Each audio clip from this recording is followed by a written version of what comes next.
ekibuuzo kiri nti singa bakadde bange baba weebali oba abamu ku bo omu ku bo nga yafa naye nga si basiraamu baganyulwa ku mirimu gyange omusiraamu gye nkola?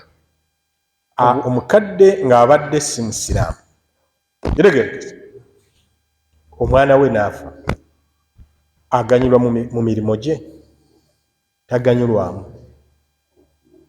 Lwakuba hadithi eno ngazi, awatandika nti idha maata ibuni adama, singa omwana Adamu afudde, wabaddewo nawo weetaaga okunnyonnyola omwana Adamu wano ayogerwako yaani?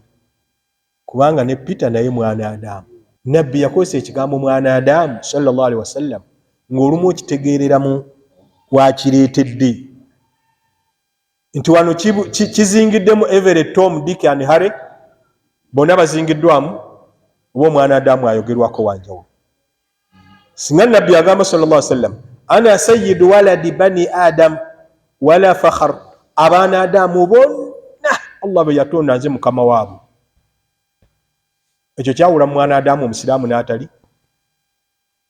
Wabeeredde mukama w'omusiraamu ate olwo atali.